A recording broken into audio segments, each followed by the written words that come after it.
been 25 years since the murder of Notorious B.I.G. and a drive-by shooting on an L.A. street rocked the music industry to its core. A quarter of a century later, the slaying remains officially unsolved, a case steeped in conspiracy theories and alleged cover-ups. But as KTLA's Beth McDade found out, some say the case has been solved and the killers identified. It's all good, baby. Notorious B.I.G., otherwise known as Biggie Smalls, whose real name is Christopher Wallace, was on the top of the charts when he was gunned down while leaving a Soul Train after party March 9, 1997, around 12:30 a.m. A car pulled up alongside his green SUV, and the driver opened fire, killing the 24-year-old rapper. It's now 25 years later, and still the case remains unsolved. Or does it? The murder of Biggie, it's not unsolved.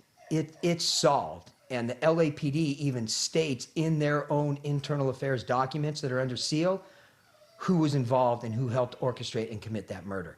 Retired FBI agent Phil Carson, who had worked the Biggie case, shared with us those documents.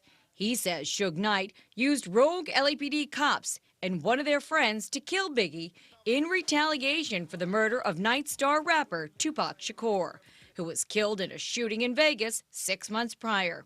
Carson says Knight had a group of LAPD officers on the payroll, providing security for him and his death row records and their gangster activities. Carson says the two main officers involved in Biggie's killing were Rafael Perez and David Mack, both connected to the Rampart scandal. And Mack made more headlines when he robbed a bank a few months after Biggie's death. The LAPD, some police officers helped orchestrate it, and ultimately it was Amir Muhammad who was the trigger man.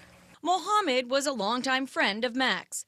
Carson says there's evidence that all three, Perez, Mack, and Muhammad, were at the Peterson Automotive Museum the night of the deadly shooting. But as the lead LAPD investigators on the original case started getting closer to proving that corrupt LAPD officers were involved in Biggie's killing, they were shut down. Carson says it was a very turbulent time for the LAPD and believes the department was trying to salvage its reputation rather than seeking justice for Biggie. They had already had a major black eye from the Rampart scandal. They had a major black eye from the whole Rodney King issues, and they couldn't afford to take another hit. Carson says when the FBI launched their own investigation in 2002, with him at the helm, nothing had been done with the case in years. He says his investigation led him down the same path towards Suge and the rogue officers as the culprits. But after the Wallace family filed a $400 million civil case against the city of L.A. and the LAPD stepped forward and put a kibosh on his investigation and the court case for moving forward by saying their case was still open, and so all documents needed to be sealed. The reason that they were trying to derail my case was they had already been hit for $100 million, the cost from the Rampart case, and a civil suit had been filed on behalf of the Wallace estate for $400 million, and they could not take that financial hit. It would have absolutely destroyed the LAPD and the city of Los Angeles. Suge Knight is currently serving time for a 2015 hit-and-run killing.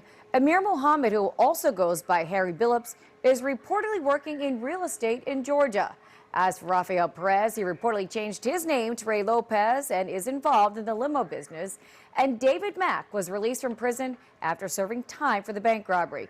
Now, we weren't able to reach any for comment tonight. Now, as for the LAPD, they say the case is still open and robbery and homicide detectives will not be commenting.